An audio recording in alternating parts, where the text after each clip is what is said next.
This video is brought to you by www.learningarabicwithangela.com. 100% free Arabic learning resources for everyone. Subscribe now and turn on the notification bell to get notified of any new video uploads. You can also find me on Facebook and Instagram.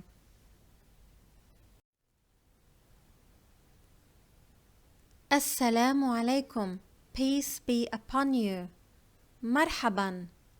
Hello. Welcome to this lesson, Introduction to Arabic Language.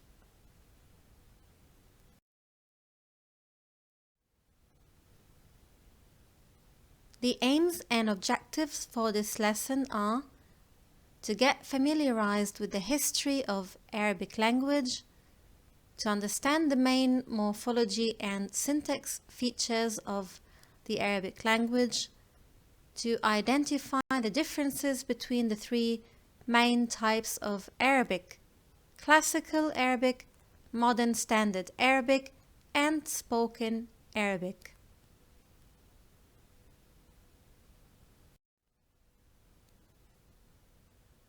Let's begin our journey by finding out more about who speaks Arabic and where Arabic is mainly spoken.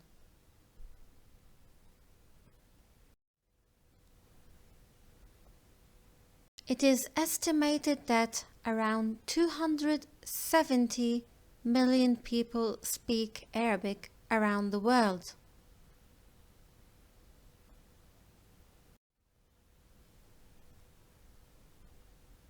If we have a look at this map of distribution of Arabic, countries in green recognize Arabic as a sole official language, and countries in dark blue recognize Arabic as a co-official language with a majority of native Arabophones.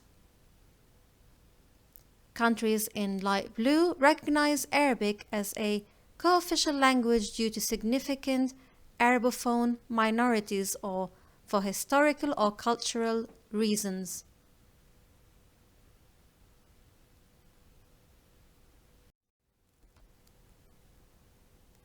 Let's look at the number of Arabic speakers in countries with Arabic as an official or co-official language, starting from the highest in number: Egypt, Algeria, Sudan, Saudi Arabia, Morocco, Iraq, Syria, Yemen, Tunisia, Jordan, Libya, Lebanon, Somalia, Palestine, United Arab Emirates, Mauritania, Oman, Kuwait, Chad, Qatar, and the islands of Comoros, Bahrain, Eritrea, and Djibouti.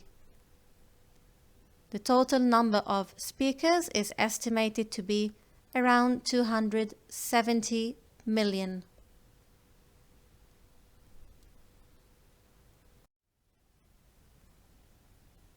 In addition to these countries, Arabic is spoken in several other places, such as in Turkey, where 1.2% of the population speaks Arabic, and in Iran, where it is taught as a second language in schools.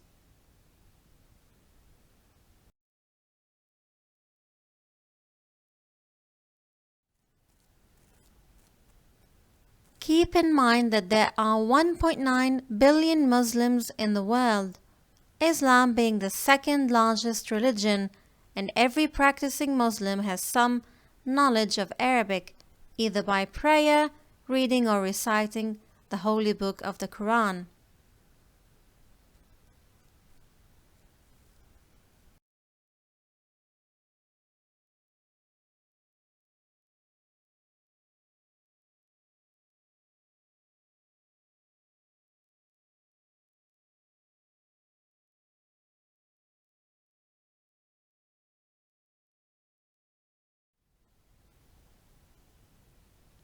Arabic descends from a proto-Semitic language stemming from the Afro-Asiatic language family and thus contains many pro-Semitic features.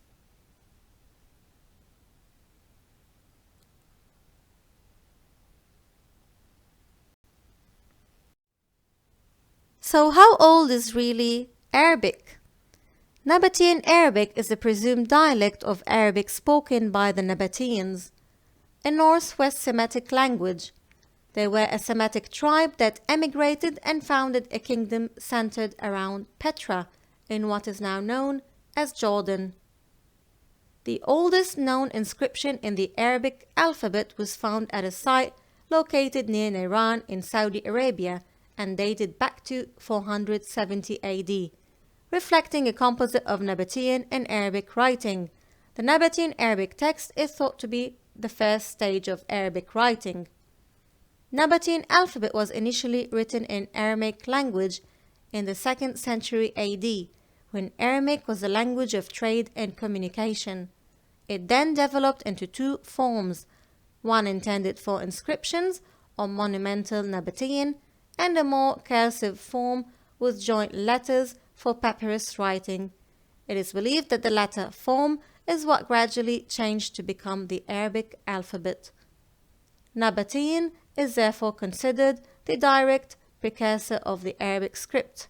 In fact, one of the earliest inscriptions in the Arabic language was written in the Nabatean alphabet and was found in Namara in Syria and dated to 328 AD.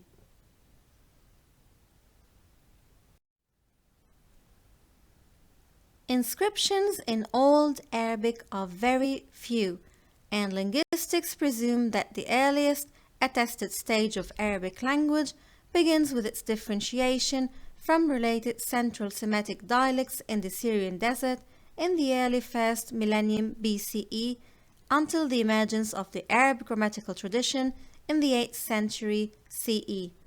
Old Arabic was originally written in a variety of scripts, such as Safaitic, Hizmaic, Zidanic, Greek, and Nabatean after the demise of the Nabatean kingdom.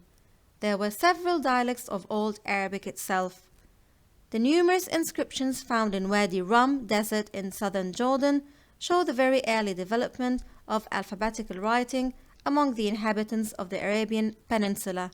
Wadi Rum was used by the Nabateans as part of the trading routes, but it's largely known today because of the work of Lawrence of Arabia with the tribes of the area in World War I and the 1962 movie Lawrence of Arabia, which was partly filmed there.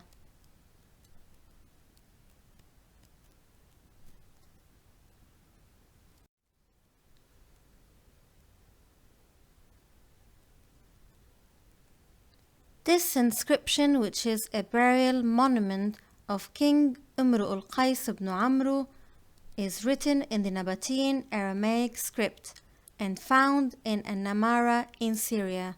However, there are ambiguities in the script, since there are only 22 signs, some with added annotations, and the Arabic dialect had 28 or 29 consonants.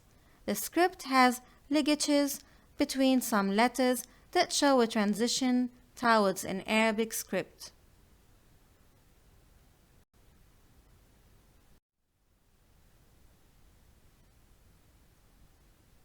And here is the original tracing and reading of a Namara inscription that was published by René Dissot in 1905, although the exact translation is still debated.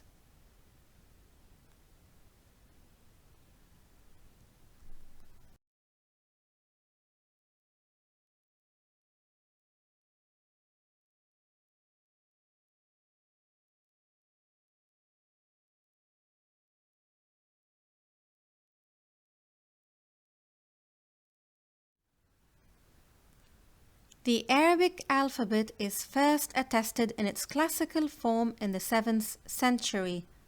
Early written Arabic used only rasm, which is essentially the same as today's Arabic script, except for a major difference which is a lack of any dots or dashes to distinguish the letters. It is the basic skeleton shape shown in black. Later Arabs added short vowels or harakat indicated in blue color and i'jam or dotting shown in red color so that consonants that look alike could be distinguished. The reason for adding the short vowels and dots was to preserve the Arabic language and the Holy Quran from any mistakes in writing or pronunciation, which could easily distort the meaning, especially as Islam was rapidly growing and expanding, which meant many new Muslims were non-native Arabic speakers or learners.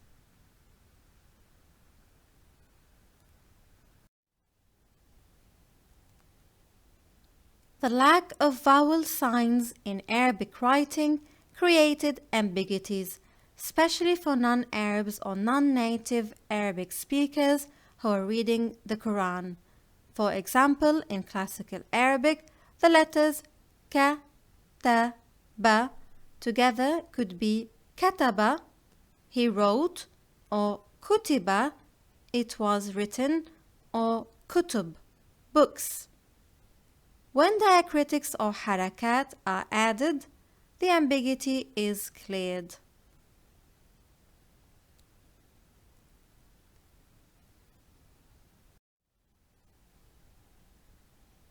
If you wonder how Arabs could read this, try reading the following sentence without vowels.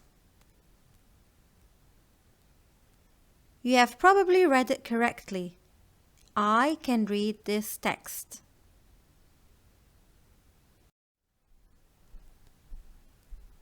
Historically speaking, it was Abu al-Aswad ad-Du'ali, a Muslim scholar, poet, and grammarian from Iraq, who devised a system of dots to signal the three short vowels of Arabic.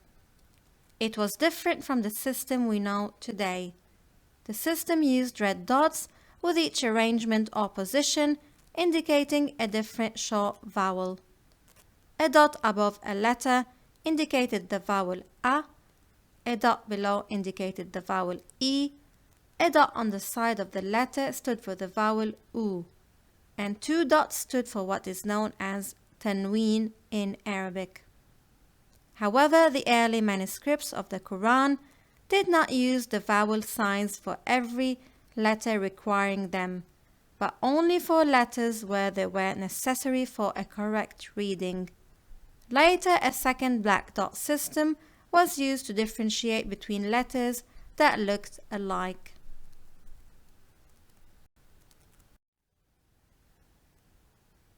I'jam or dotting, or what was simply called nuqat, that is, dots, represented the diacritic points that distinguished various consonants that have the same form or rasm. It was therefore used as a method of phonetic distinctions of consonants. If we look at this example here, these boat-shaped consonants look exactly the same. If we add i'jam or dots, the distinction is clear. Reading from right to left, the way Arabic script is read, we can distinguish the following letters: ba, ta, and tha. Nowadays, i'jam are not considered diacritics but part of the letter itself.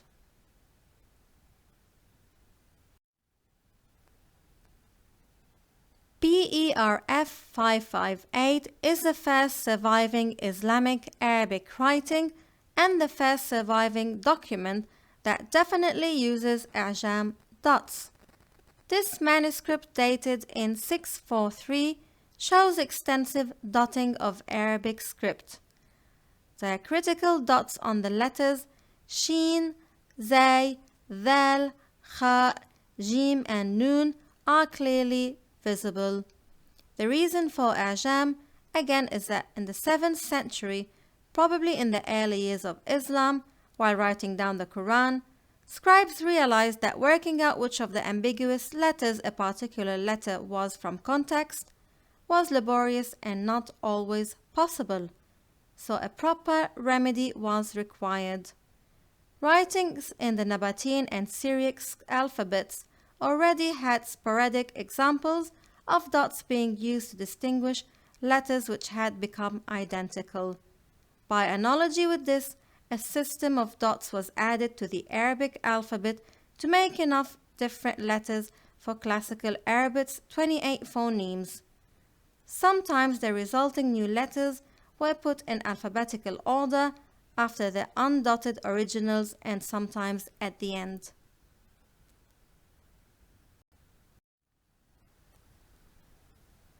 Here is an image that describes the evolution of diacritics and dotting in Arabic calligraphy.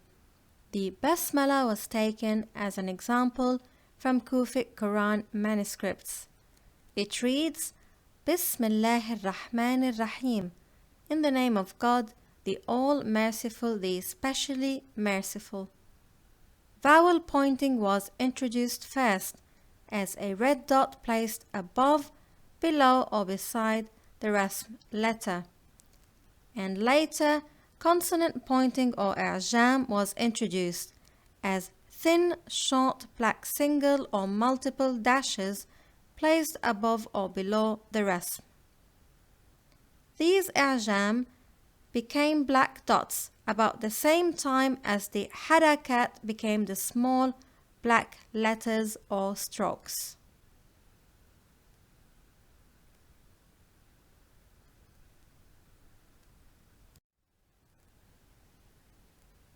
Let's look at the timeline.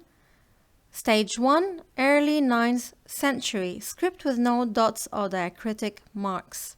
Stages 2 and 3, 9th to 10th century under Abbasid dynasty.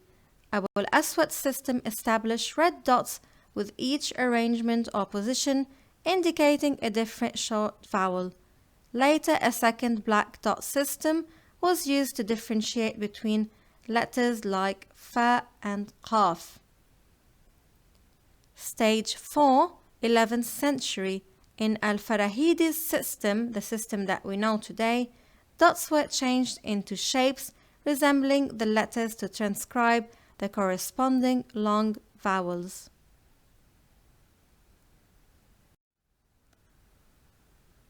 Al-Farahidi's system is considered the precursor to the system we know today.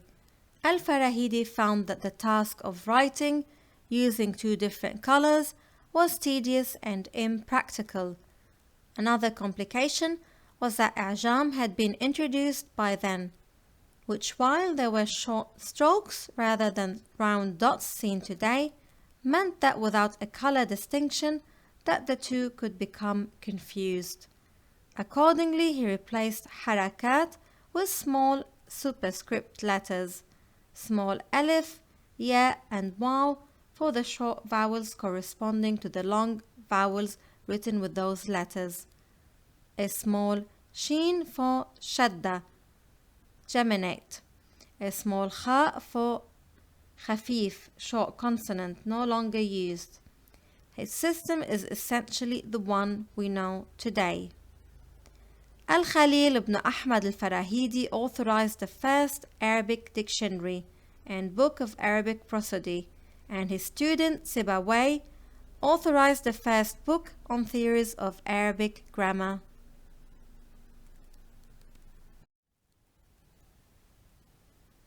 To review, early written Arabic used only rasm or letter shapes, which included similar looking letters and created confusion. Later Arabs added dotting for short vowels and to distinguish similar looking consonants. The dots for short vowels evolved to the modern shapes that we know today. Modern Arabic is always written with i'jam or consonant pointing, but only for religious texts, children books and works for learners. They are written with full tashkil or vowel guides and consonant length. It is not uncommon for authors to add diacritics to a word or letter when the grammatical case or the meaning is deemed otherwise ambiguous. In addition, classical works and historic documents rendered to the general public are often rendered with the full tashkil to compensate for the gap in understanding resulting from the stylistic changes over the centuries.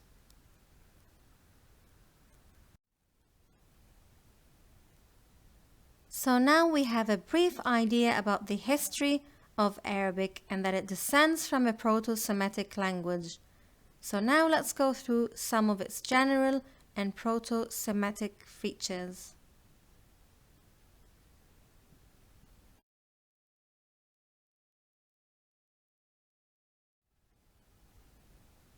The Arabic alphabet is not truly an alphabet.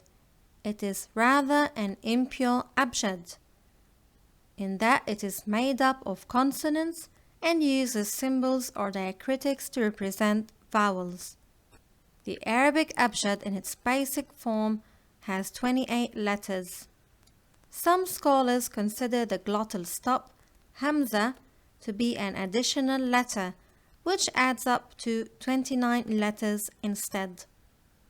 There is also no distinction between capital or small letters. So, for example, in English, the letter B has a capital and small letter form.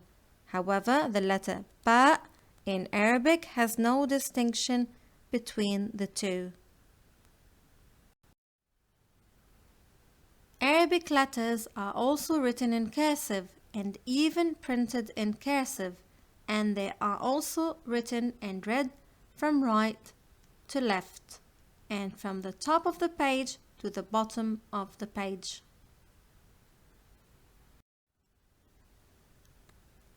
Since the Arabic abjad is cursive, letters vary in shape depending on their position within the word. So letters can exhibit up to 4 distinct forms: isolated, beginning of the word, middle of the word, and end of the word.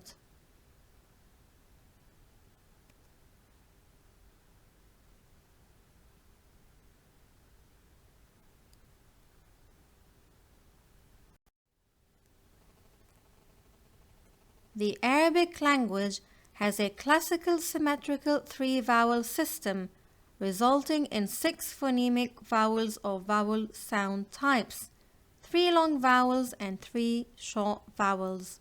However, the 3 short vowels, which are A, E, and U, are represented with diacritics or markers above or below the letters. Long vowels are rarely followed by more than a single consonant. Clusters containing more than 2 consonants do not occur in the language. In fact, Arabic forbids initial consonant clusters and more than 2 consecutive consonants in other positions, which is typical of most other Semitic languages. If you look at these examples, you will see the pattern. Qala, which means he said, consonant, vowel, vowel, consonant. Shams, which means sun, consonant, vowel, consonant, consonant. Qamar, which means moon, consonant, vowel, consonant, vowel, consonant.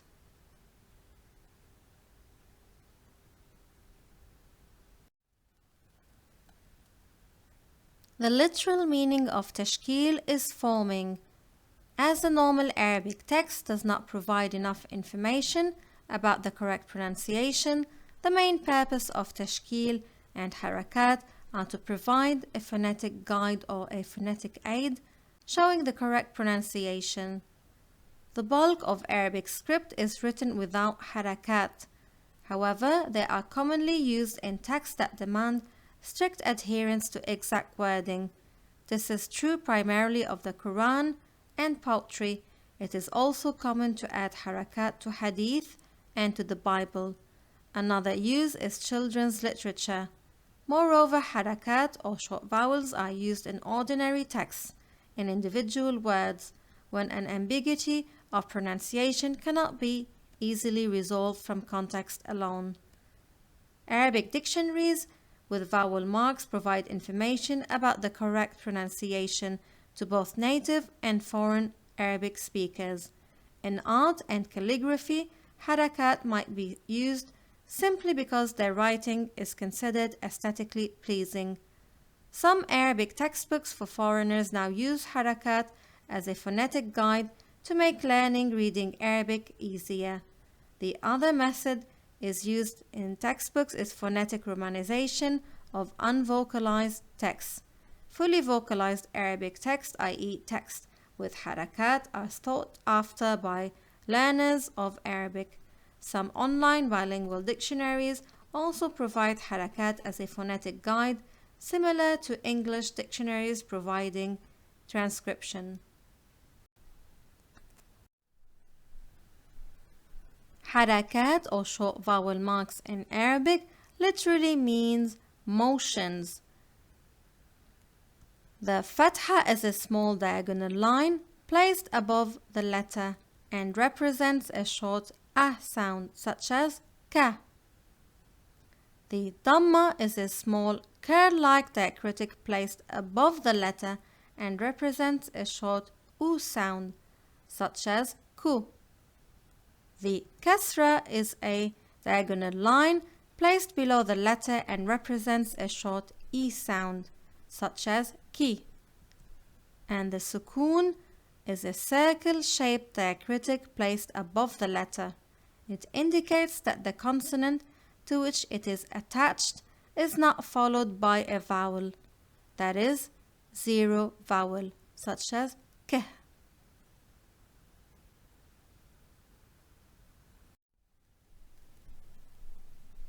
The three vowel diacritics may be doubled at the end of the word to indicate that the vowel is followed by the consonant n. They may or may not be considered harakat and are known as tanween or nunation. The signs indicate from right to left. An, un, in. An is used for the accusative case and also serves as an adverbial marker. Un is used for the nominative case and in is used for the genitive case.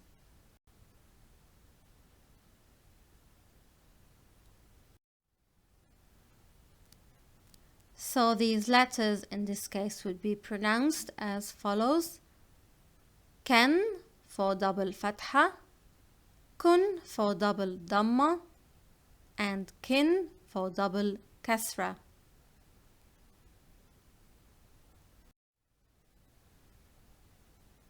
And here is an example for the letter kaf again with the three long vowels. Notice that long vowels are demonstrated by adding one of three letters, alif, waw, or ya. Over here they are used to articulate long vowel sounds and do not function as consonants. They would be read out as ka, ku, ki.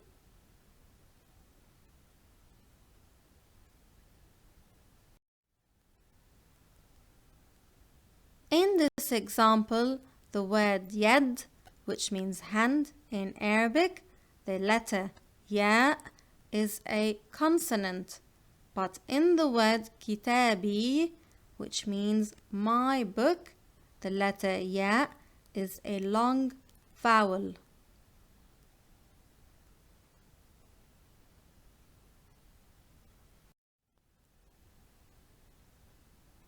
And here you can see the letters waw and ya behaving as diphthongs or semi-vowels.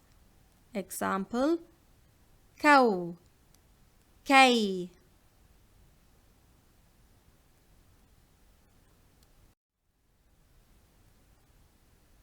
Another proto-Semitic feature of Arabic is its root space system.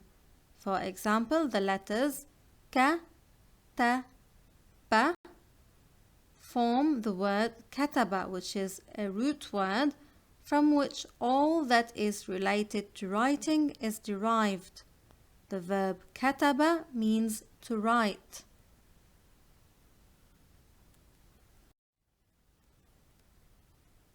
If you add to this 3-consonant based template the prefix ma, it will indicate maktab, which is the name of the place where writing takes place, such as desk or office or study room.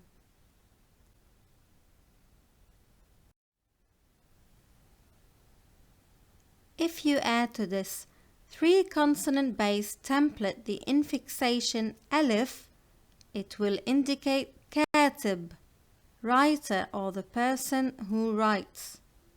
Note that infixations were more commonly used than suffixes and prefixes to create new words.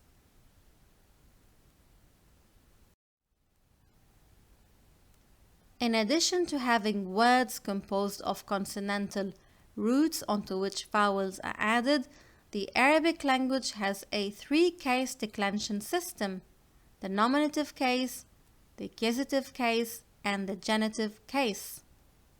For example, kataba katibun. Katibun is the subject of the sentence and hence is in the nominative case, marked with double dhamma at the end. Katibun, the sound un. Ra'aytu katiban. Katiban is in the accusative case because it's the object of the sentence and it's marked with double fatha at the end. Katiban, and the sound is an. Marartu bi katibin.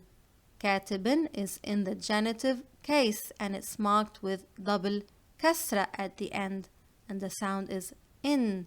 Katibin.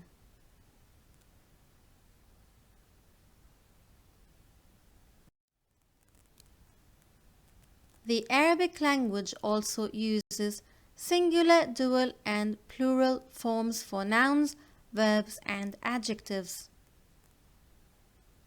For example, one writer would be katib. 2 writers, which is in the dual form, would be katiban.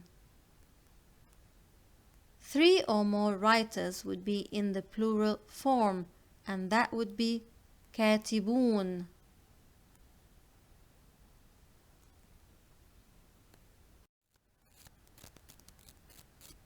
The Arabic language has also voiced, voiceless, and emphatic consonants. Pronunciation for voiced consonants is accompanied by a buzzing of the vocal cords, such as the letters ba, ta, jim, ayn, ghayn. Voiceless consonants are pronounced without vibration of the vocal cords, such as the letters tha, ha, sin, ta, fa. Emphatic consonants are those that produce a darkened effect with the rear of the tongue towards the roof of the mouth, such as dad, ta, dha, qaf. Letters that are circled are common between 2 categories.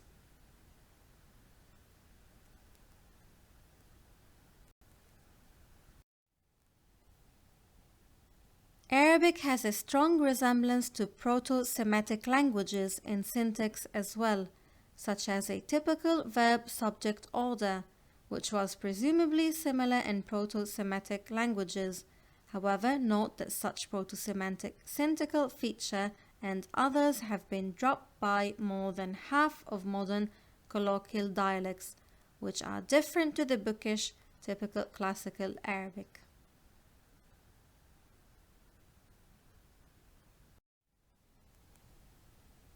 Arabic was influenced by many other languages and at the same time has influenced other languages such as Spanish, Persian, Urdu, and Maltese, which is 50% Arabic, and even English.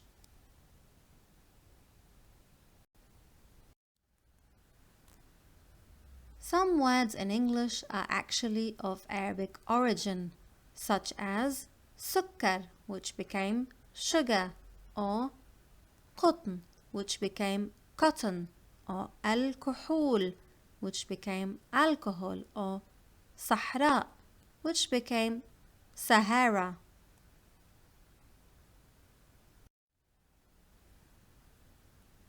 Did you know that there are 3 types of Arabic? Classical Arabic, Modern Standard Arabic, which is abbreviated as MSA, and Spoken Arabic.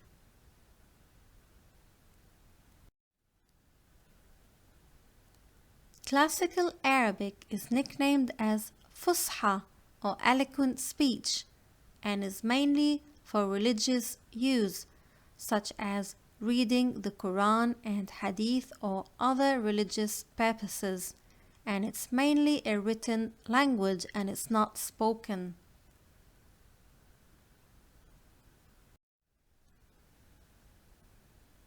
Note that Classical Arabic, being the language of the Holy Book of the Quran, is considered to be the purest form of Arabic and to be the base of Arabic grammar and the finest form of speech.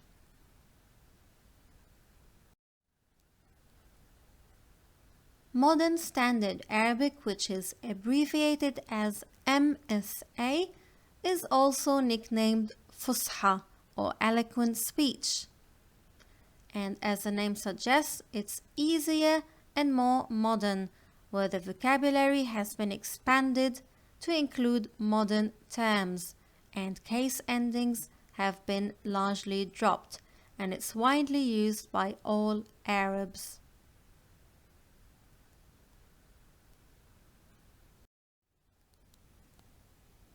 Modern Standard Arabic is used for formal communication, and it is the language that is used for education in schools and universities. And it's also used for communication like news, textbooks, press conferences, and TV broadcasts. Diplomats and politicians also use Modern Standard Arabic frequently. Also, textbooks teaching Arabic as a second language use Modern Standard Arabic.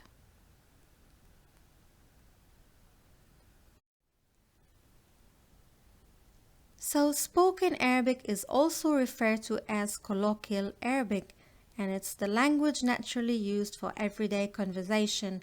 However, it varies greatly from region to region, country to country, and even within the same country.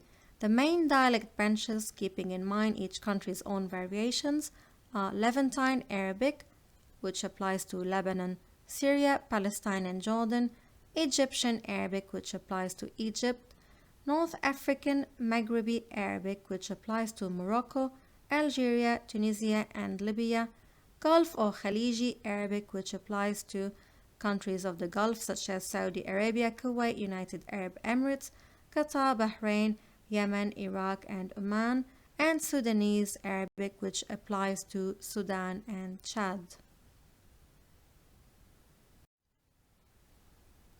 So we can say that Arabic dialects are a contonym where the closer the geographical location, the most likely that people will understand each other, of course taking into consideration the element of exposure through media, the internet, and globalization. Here's a practical example of the differences in a simple hello, how are you? In Modern Standard Arabic, that would be marhaban, kayfa haluk. In Levantine Arabic, that would be marhaba, kifak. In Egyptian dialect, that would be ahlan, izzayak.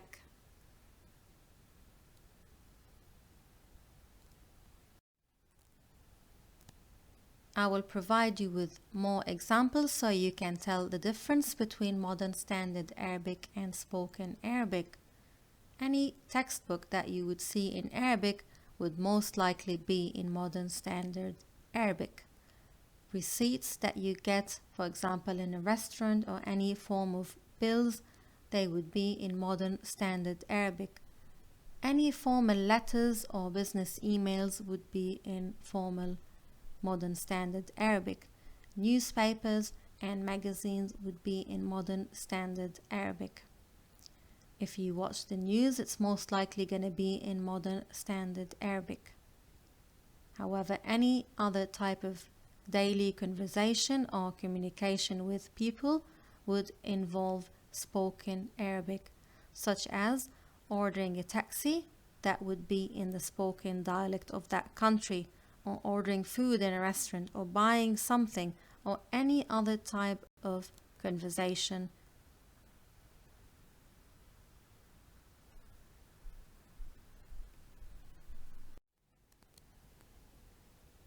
So if you were to learn Arabic, what kind of Arabic would you choose and why? Classical Arabic, modern standard Arabic, or spoken Arabic?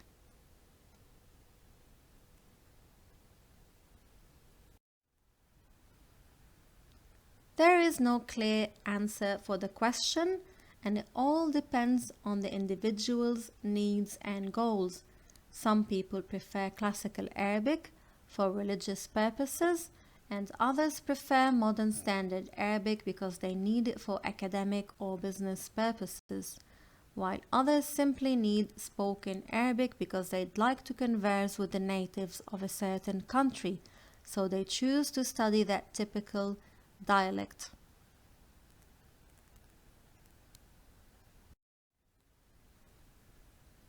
Also note that there are a lot more resources available for learning classical and modern standard Arabic than there are for spoken Arabic. And another thing is that spoken Arabic resources can be quite subjective, since dialects and accents vary greatly even within the same country, so it can be difficult to master the syntax and grammar.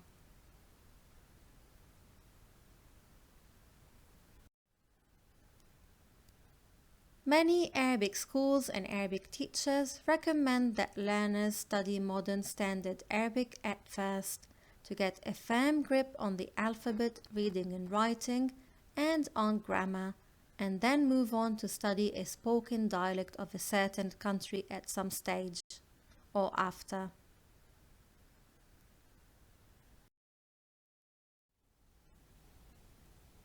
Thank you for watching, and I do hope that you've enjoyed the video. Don't forget to hit the subscribe button if you haven't already. Please leave a comment to let me know what you think. Thank you once again, and until the next video.